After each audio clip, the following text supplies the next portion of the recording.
Good morning, everybody. I'm Benedict Page. I'm Deputy Editor of The Bookseller, and I'd like to welcome you all to our Frankfurt Book Fair session on the impact of COVID-19 on the global publishing industry.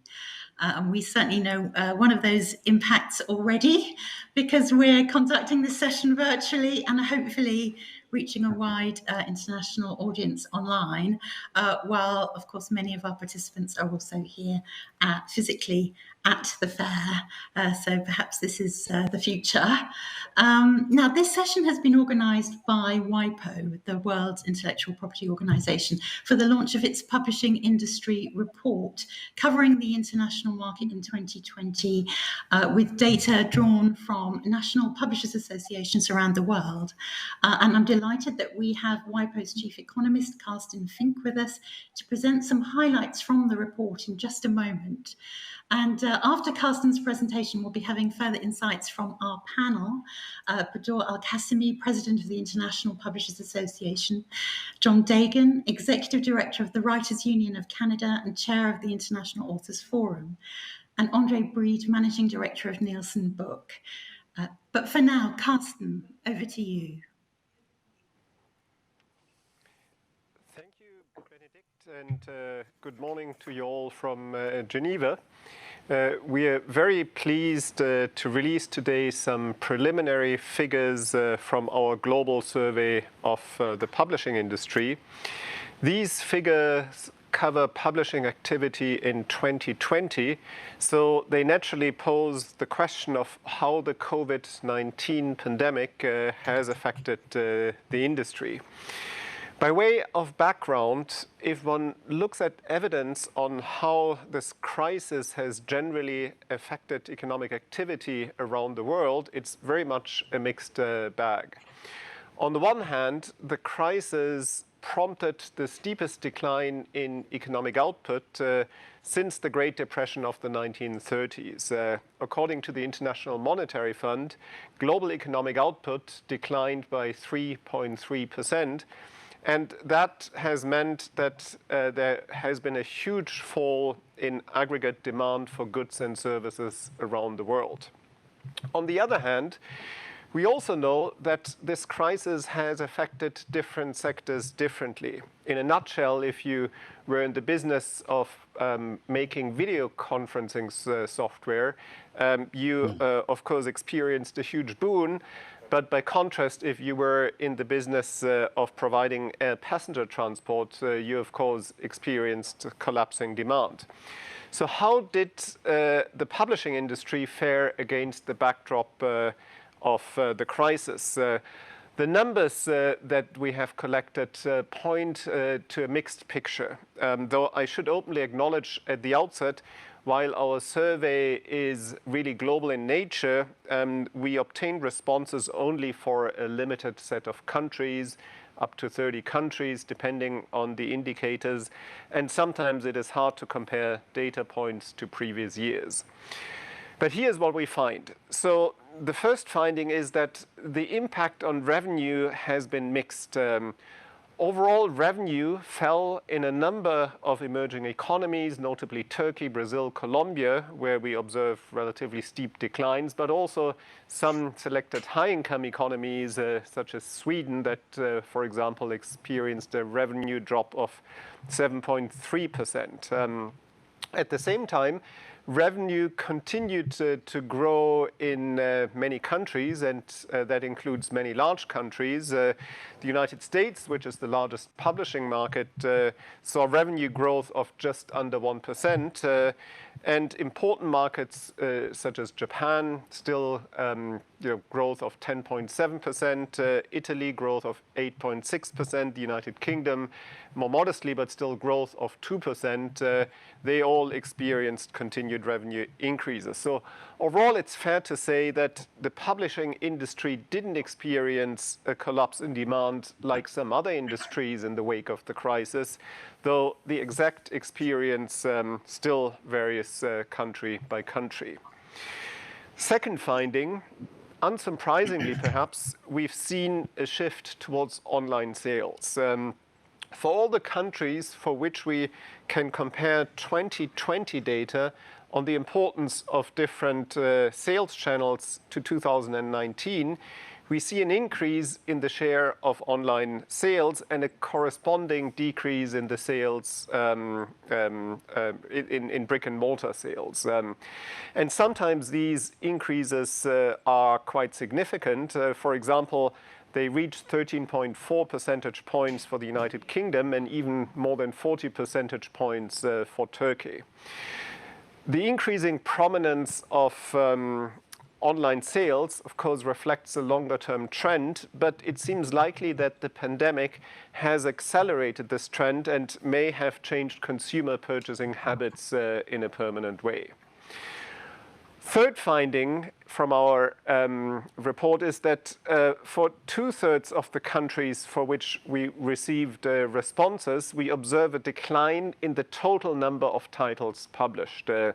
These declines, again, are sometimes substantial. They amount to 12.8% for Spain, for example, 9.2% for France, 7.9% for the United Kingdom. These are large national markets. Because one can only speculate what may explain these declines, but it may be a combination of conscious commercialization choices on the part of publishers, and possibly also production bottlenecks due to the pandemic's containment measures. Finally, and again, probably not a surprising finding, we find that the share of digital editions in newly published titles has increased for all the countries that could report the relevant data to us. This share increased by as much as 21.4% for Chile, and by double-digit percentage points for a number of other countries. Now, if one looks closer at the data, one sees that the driving force behind this share increase is often an increase in the number of print editions, coupled with a smaller decline or even an increase in the number of digital editions. Again, the pandemic has probably accelerated an ongoing shift towards digital here. So to summarize, the emerging picture from the data that we have collected is that this crisis has not prompted a demand collapse in the industries. Sales have largely held up.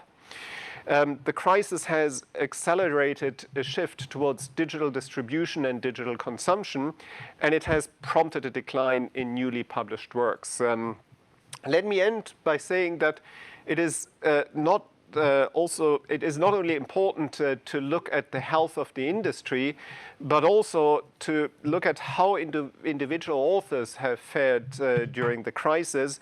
And let me here just point to work that my colleagues Alexander Kunz and Matthias Sali here at WIPO recently published in relation to artistic income in Germany, based on a relatively unique data set that makes use of public insurance records.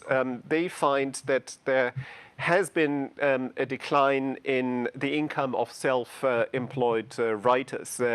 And even if this decline was smaller compared to performing artists and musicians, it was nonetheless a significant decline, certainly for those writers affected by the crisis. Let me stop here.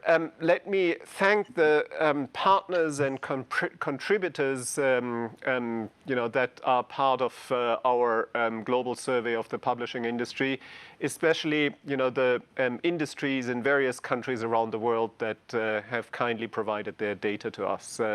So over to you, Benedikt, and I look forward to the perspectives of my co-panelists today. Thank you. Mm-hmm. Thank you very much, Carsten. That's really interesting, some really interesting insights there into how the year that the pandemic hit affected our industry. And I think perhaps could we turn to Andre at this point? obviously, you have all the data from Nielsen Book, and you've analysed that in great detail. And if we look now at the current situation, what stage would you say we were at? Are we putting the pandemic behind us now, would you say?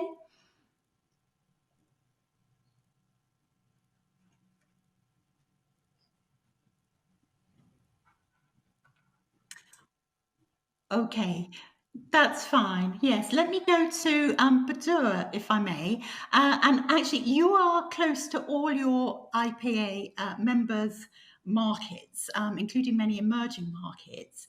What effects have you seen from the pandemic among your membership? And do you think the pandemic is subsiding, or will its effects persist? Thank you, Benedict, and I'm really happy and honored to be with you all today. I also want to commend WIPO for the amazing work they're doing, and we're all excited to hear the results of the industry report, which IPA is really proud to partner up with them on this.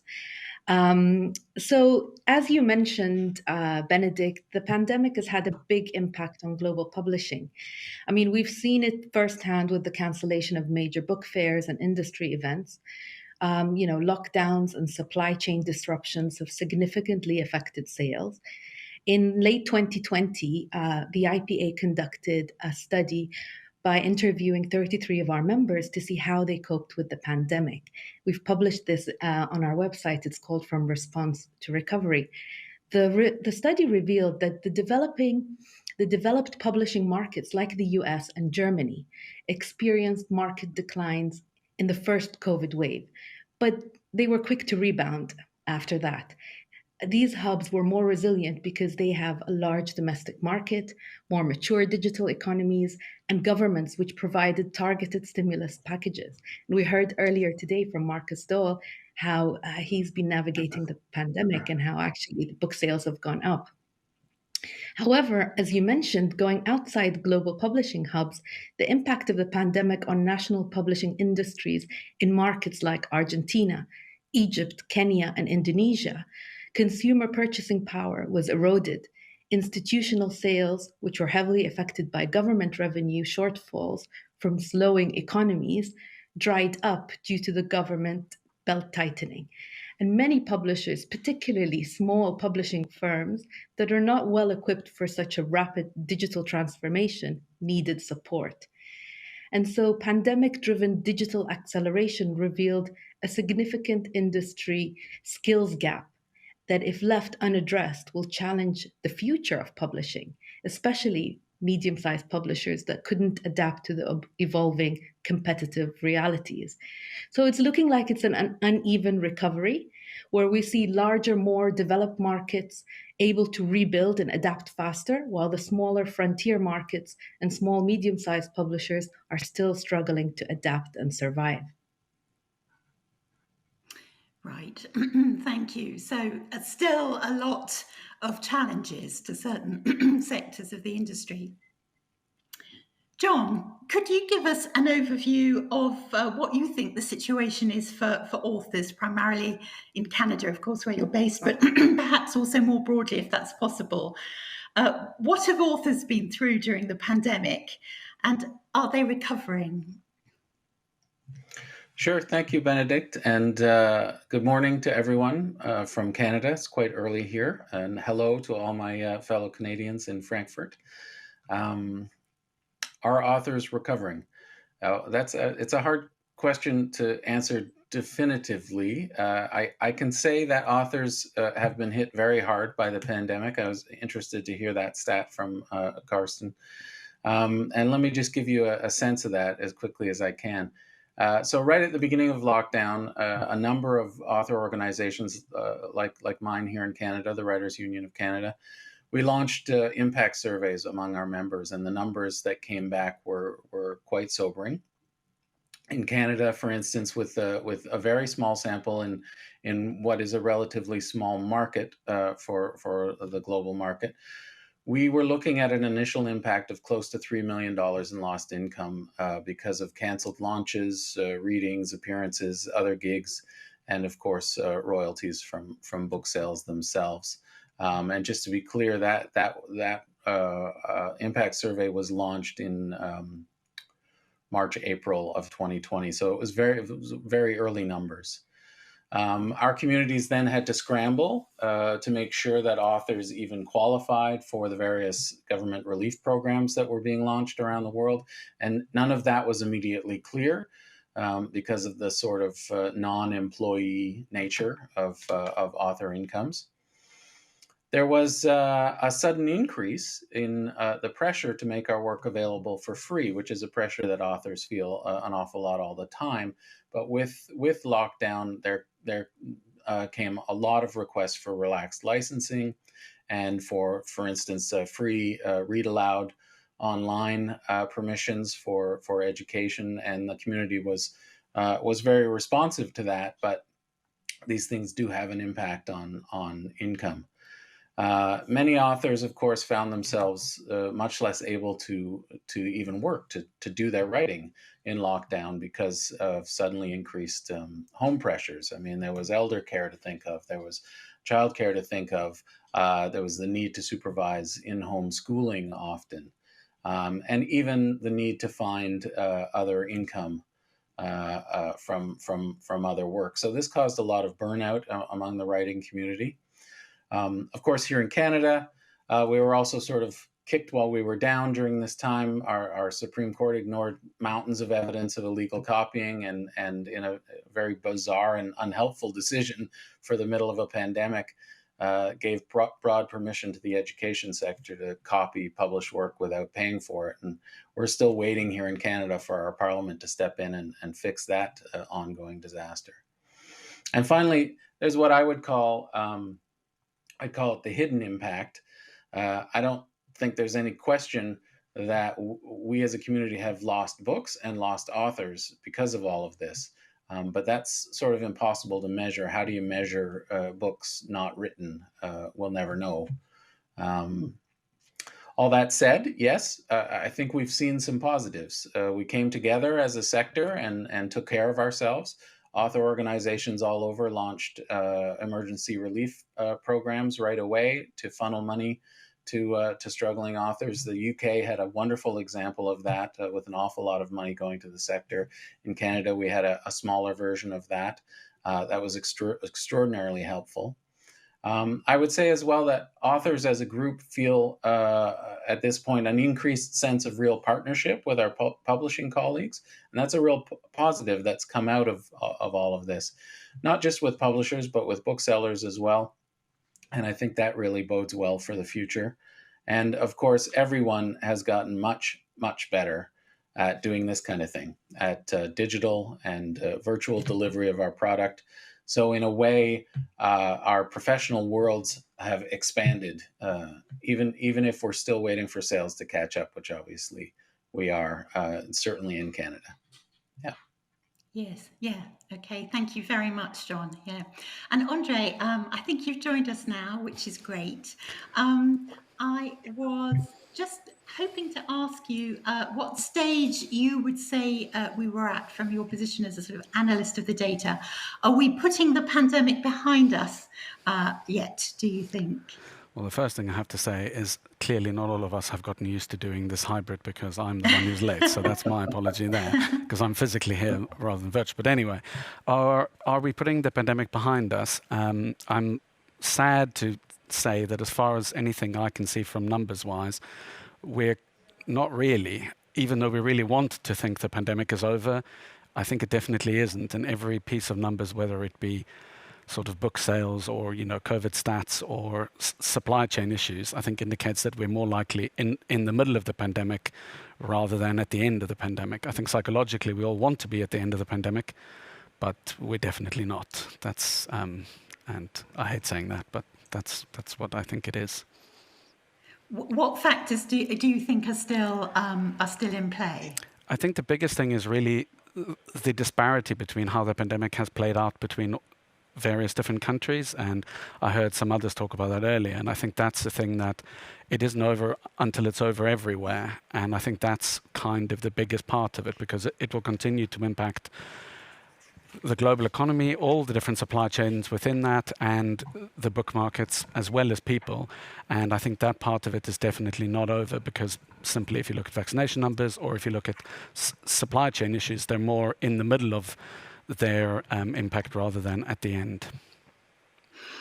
Do you have a time frame you can see in front of us, or is that really tempting fate? I think it's tempting fate, and it is normally data people's job to never make forecasts, but rather just say how we see. That might seem a bit lazy, but I think it's really hard to tell. But it is definitely not going to be fast. I think that's the overarching thing, that if you look at where different book markets are, for example, in recovery, lots of them have only started their recovery at all, rather than any kind of coming out of it. And what do you see as the kind of crucial factors in determining the speed of coming out of the pandemic for different countries? For different countries and for different book markets, I think it's kind of similar. It's the infrastructure they have to be able to deliver virtual services or to deliver literally deliveries, as well as then obviously vaccinations, which is not something I'm an expert at, but the things are related to how fast an economy is able to sort of digitize itself. And there's a very uneven spread between digitization across markets and countries. Yes, absolutely. Well, let's develop that point in discussion among all of you, because obviously the shift to digital is a really major part of the findings of the WIPO report, and it's something we've all observed in our own markets and international markets. And it'll be interesting to look at some of the implications of it for the industry moving forward. Badur, on Monday, I think you unveiled some early priorities for your Inspire plan, which you have set up to build cooperation in the publishing ecosystem so that we can really support the international or the global publishing industry at a time when obviously it's been put under great pressure. Now, the digital shift is an important part of what you're addressing there, isn't it? Yes, it is. And so one of the biggest lessons we've learned in the pandemic, Benedict, is that we're stronger together. And I thought it was a wonderful opportunity to start fostering solidarity. When I took office as president of IPA in January earlier this year, I formed the International Sustainable Publishing and Industry Resilient Plan Task Force. Now, I know it's a mouthful, I know it's really long, but it really expresses what we're going through in the industry. And that's something that we look forward to, is having more resilience and more sustainability. And so we call it Inspire for short. And the task force is currently leading an industry-wide consultation to identify key pandemic-induced challenges facing publishers. And we're trying to find ways to cooperate and move forward. We recently celebrated one of our first achievements, which is we had over 50 publishing ecosystem partners sign the Inspire Charter, which is a commitment to continuing this kind of high-level work of industry-wide cooperation. And we've also, as you mentioned, Benedict, launched our Inspire report, which highlights findings from the ecosystem plan consultations. I also want to highlight that we'll be having an Inspire symposium earlier next year, around the first quarter of 2022. And you can find the report on the IPA website. So please download it, have a look at it, and get in touch with us if you want to be involved in the Inspire plan. We believe that this is an opportunity for us to work together. Obviously, the pandemic has showed the cracks in our industry, and we want to use this opportunity to build better partnerships and better relations with all the stakeholders. I also want to mention that IPA this year is celebrating its 125th anniversary. So we really want to take this opportunity to showcase just what great work publishers are doing, but we also want to expand our partnerships with other stakeholders in the industry. Yes, this whole point about working together is really something that has come out of the pandemic, hasn't it? And John has touched on it before. What are the sort of major sort of digital upskilling projects that are among those priorities that have come out of the consultation? So one of the interesting findings of the consultations was that in markets where there wasn't a digital infrastructure, our members really needed support in upskilling. And so one of the initiatives we're working on this year is the IPA Academy, an online portal for publishing industry skills development, where we're going to help publishers develop advocacy and other key digital capabilities. We're currently in discussion with WIPO and other partners as well to provide training material to help the industry navigate through these current challenges and rebuild stronger. I think this is the best way that we can really support our members that are going through this uneven recovery period. Yes, yeah, okay. Andre, could we go to you and ask you a little bit about some of the digital changes that you've observed on a data level in terms of audio consumption and so on? I know you had some interesting thoughts on that. Yeah, so I think it was really interesting what happened. I think there was a shock unlike we've really ever seen before. And some of it, so for example, audiobooks immediately saw a huge drop because people didn't commute. And lots of people use audiobooks mainly in their commuting. But then it also had this psychological impact of convincing people, or actually teaching them, they can listen to audiobooks when they're not commuting. So after the initial drop-off, there was a huge increase in audiobook usage. Similarly with ebooks and physical books, I think ebooks saw a huge increase because if you can't get hold of a physical book, then you buy a digital book. Similarly, though, physical books also, I think people needed an escape from doom scrolling on Twitter about whatever awful thing was happening. So the book market, I think, saw psychological changes in how consumers interacted with books. And for us as an industry, I think almost all of them have been positive because they've reinforced how important and solid books are, rather than lots of other sort of more transient media. Yeah, so a lot of changes really that have been really prompted by the pandemic, not just accelerated, but really prompted. Yeah, I think some of them were prompted and others were sped up. So it has sped up some people's willingness to read an ebook or buy a book online. And then audiobooks, it has also helped people to see audiobooks, I think, in a different way. Some of that was happening anyway with how audiobooks and podcasts have merged into almost like a multi-channel radio format. But it really, I think that psychological shift beyond commuting had a huge impact on people, and also the immersive nature of audiobooks themselves, I think helped a lot of people escape the pandemic, other than those who somehow chose to read about other pandemics, which is something I will never understand, but that was relatively popular.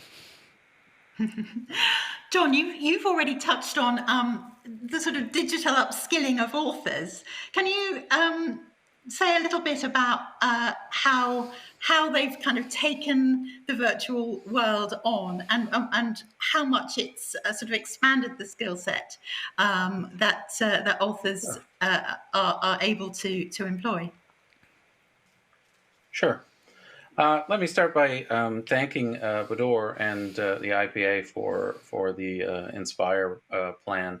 We've been examining that over at the International Authors Forum, and we're fully in support of everything in that plan. We're looking forward to the symposium and everything. Upskilling is a new word for me, so thank you very much for that one. I've written it down. I think that for me, the impact of digital is absolutely, certainly ebooks and audio and podcasts and all of that kind of stuff. But as importantly, it's the development in the bookselling community, especially indie booksellers, of their own online presence and their ability to take digital orders of hard copy. We've seen in Canada that was a huge development within our industry, and I don't think there's any going back from that. And I think it's really strengthened the independent bookselling community, which is wonderful news for all of us. So on the author side, I think there has been a real development of authors' skill sets and audience on the digital side. I would say that authors have expanded their natural market and natural territory during this time in a really profound way. So, for instance, in Canada, we've seen very regionally focused authors become national voices during COVID, just because they focused so much on virtual audience building. And I believe that same development is happening globally. And I mean, the shift to author-centered audience development has been happening for a while. It's been happening ever since, the launch of Twitter and all that pressure on authors to sort of build their audience. But I would say that over the last 2 years, authors have really learned to be in charge of their own audience development in a much more profound way, and where they're doing that work, their networks and profiles have expanded greatly, which I think sets us up for a very hopeful recovery. The one caveat I would have about all of this is that when we look at digital, and especially in Canada, as I mentioned before, we really need the laws protecting our markets to catch up with where we are in the digital sense. Once our experience is once our product goes digital, it's much harder to keep a hold of and to protect. So we need our laws to catch up and help us there. Yes, that's a good point. Yeah. So, well, we've all, obviously the industry's gone through an extraordinary time and it is still in flux, as we know. Is it too early to say? Or obviously in some markets we are returning to a little bit more of a semblance of normality, or we hope that we are. It's all still to be proven. Are there signs that the changes that we've undergone in those markets are permanent, or might we go back to a bit more of the previous pattern? Might we be seeing quite different scenarios in the next couple of years? Andre, what have you seen in what have you observed in markets where there has been a little bit more settling down? Are we seeing the changes that came about through the pandemic? Are we seeing them persist, or are we seeing some return to old patterns? I think the answer is really interesting because the answer is basically both. So a really nice thing to see is that really people do love a good independent bookshop, and if it has been closed or if they've been unable to access it for a period of time, they've flocked back to it once they can. And I think people have also realized the role of a good independent bookshop in their neighborhood, almost like we would see a coffee shop or in the UK a pub. It's more than a bookshop, and I think really the pandemic has highlighted that as a part of the community to people. So at the same time as it's increased online shopping and people's willingness to use digital media, it's also reminded them of how important physical spaces are to them. So it's kind of done both, and that's really borne out in most of the data we've seen in any of the kind of developed economies which have then bounced back. And I think so there's still huge difficulties for retailers to operate, and there's a lot of other things that could be done to make the retail environment more functional. But from a consumer perspective, I think it's reminded the consumer of things that they've missed, much like those of us who are at Frankfurt. It's reminded us of how much we miss a book fair, how much we miss a bookshop and a bookseller, meeting an author, going to a book signing. I think all those things have been highlighted as to how precious they are almost. So I think both things have actually benefited, ironically, from it. And we're in an industry which, as awful as the pandemic is, our product has been highlighted, or our sort of core asset of the ideas of books have been shown as to how important they are rather than how not important they are. That's interesting. So do you think, I mean, there's the potential, isn't there, that the move to online retail has converted some people to buying in that way who didn't before, but you still see the resilience, the real resilience of the bricks and mortar industry? I do, and I'd also say in research terms or in market research terms, we often refer to heavy book buyers sort of particularly as being promiscuous in their channel usage, i.e. they will buy a book in a supermarket, they'll buy a book in a bookshop, and they'll buy a book online, and it doesn't really bother them. They'll do all of them. So I think online retail, some people who hadn't maybe shopped online have now and have liked it and will keep on shopping online, but that won't stop them from also shopping at a bookshop. So overall, really the aim should be, from a retail perspective, to grow the pie rather than to have sort of parts of the pie fight with each other over the pie. And something that was earlier said, I think the importance of seeing the author, or if you're looking at a non-fiction work, the idea as the brand is more important than seeing the medium that you get it, to the reader overall. Yeah, no, absolutely. And Badur, how about you? I mean, obviously, you hope that through initiatives like the Inspire plan, there will be some positive, lasting changes coming out of the pandemic. What do you see as being the things that will shift permanently? Well, like Andre was saying, I agree 100% that it's really given us an opportunity to appreciate our industry a lot more. But it's also an opportunity for us to see how we can improve our industry. And in IPA, we've been having consultations with all of our members around the world. And we've come up with some recommendations that we're putting forward so that we can improve our industry for the future. One of those recommendations is the industry's success really rests with every stakeholder in the ecosystem, not just publishers. And that's why the Inspire plan is crucial. We want to really develop stronger relationships with authors, illustrators, distributors, libraries, booksellers, and the like. This will be moving forward. We also noticed that publishing was deemed non-essential in many markets, and that's something that really broke our hearts as publishers, but also gave us something to work on. We had to convince governments how essential publishing is, not just society, creating jobs, arts, and many other things. It also provided books provided a lot of solace for people during lockdowns, and so we really need to make sure our message is clear. We're also looking at an interesting angle, which is how we can minimize the environmental impact of publishing on the supply chain. And we have a session today called the Sustainability Session, where we'll be exploring our carbon footprint and how we can minimize that moving forward. And a few other points that came up is we need to also protect copyright and freedom to publish, create reading culture, champion diversity in the industry as a whole, support Indigenous voices, and small to medium-sized businesses, which, as we know, are the backbone of our industry. And Badur, I'd also like to bring out the vision that you have with education publishing, because that's an area where you see publishers having a changing role, but a very important role, don't you? And I wonder if you could just say a little bit about that, because the role of education has been really highlighted during the pandemic, and the changing role of education publishers. Yeah, absolutely. And, our markets around the world really got affected by the pandemic, especially places like Africa, where the publishing industry is heavily dependent on textbook publishing. And there was a big need to upskill and really make sure that all educational publishers could still continue working after the pandemic. A lot of our members really struggled with that shift and the change. Many of our publishers closed down their businesses.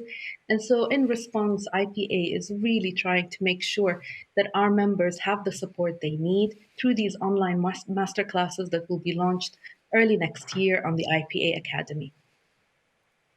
Yeah, okay.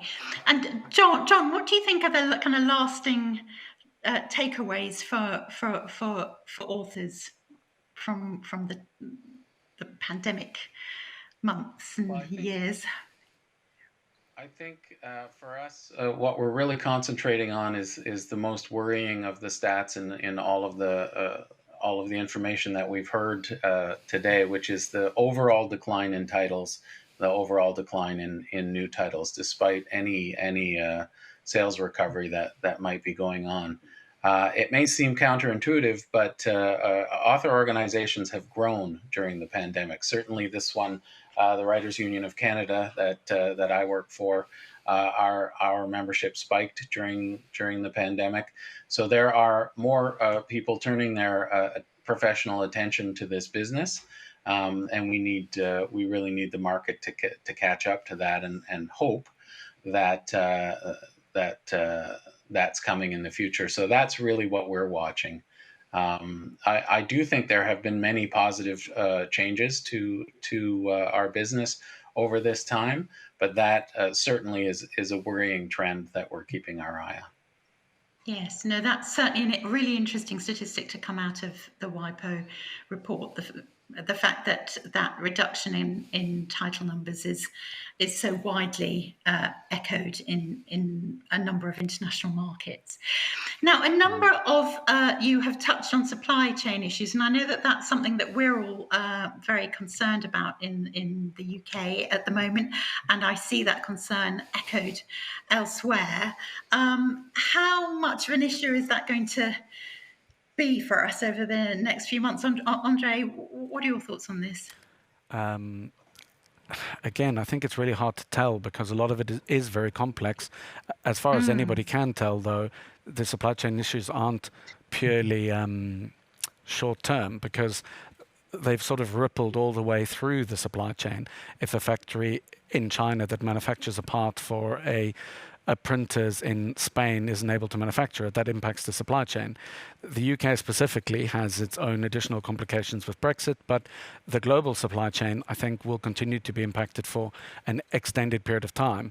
Again, it'll be interesting to see how that impacts sort of consumer behavior. So far, mainly consumers in Europe appear to have shrugged it off. They've just bought other things, but that's not the same in emerging economies. So serious supply chain impacts haven't really struck yet, and I really hope that they don't. But the whole global economy moved to a sort of just-in-time model, but a just-in-time model is not designed for a pandemic. It basically doesn't work. So now it's how that shifts. And where Bodo was talking about building resilience and upskilling, I think that's also something that may come out of alterations to the global supply chain of, is it more important to have something as cheap as possible, or is it more important to have something in a sustainable manner? And I think that is probably the biggest thing, not just for the book industry, but for the whole global economy that has to be figured out as we emerge out of the pandemic.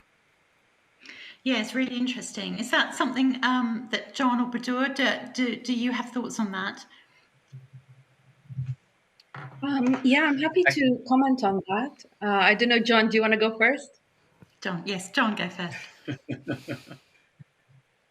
Well, all I was going to say is obviously we're keeping our eyes on that, but I think one of the interesting developments that may come from all of this is another rise in authors moving towards self-publishing, not as a replacement for traditional publishing, but as an adjunct, as an extra piece of their own careers.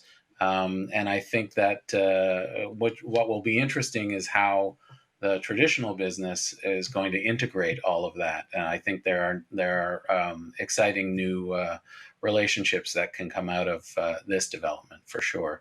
I mean, it doesn't address directly the supply chain, but since most self-publishing is digital, you avoid a lot of that problem. Yes. Bodo. Thank you. Yes, I mean, it's been interesting listening to this conversation, Benedict. And, what I notice you mentioning a lot is the aftershocks of the pandemic. And I think we're still feeling that, and we will continue to feel the aftershocks well into the early next year. And, obviously the pandemic created a lot of pressure for publishers as supply chains were disrupted abruptly. And that's significant for any industry that depends on its products made in different parts of the world and then shipped to different parts of the world to be distributed again in different parts of any market. So obviously publishers had to resort to digital solutions to market, sell, and distribute books to offset some of the losses in the physical book sales. But we found that in IPA, through talking to our members, not all markets had digital infrastructure available, and their publishers didn't have the digital capabilities to be able to switch and make that shift very quickly during the lockdown. So in a way, the pandemic really revealed serious gaps in our market, and we need to really build the infrastructure to be able to cope with the evolving consumer behavior. Yes, no, absolutely. That's definitely come out very clearly from this discussion. Now, I believe I was told to keep this to 45 minutes. So I believe that we should now be wrapping up.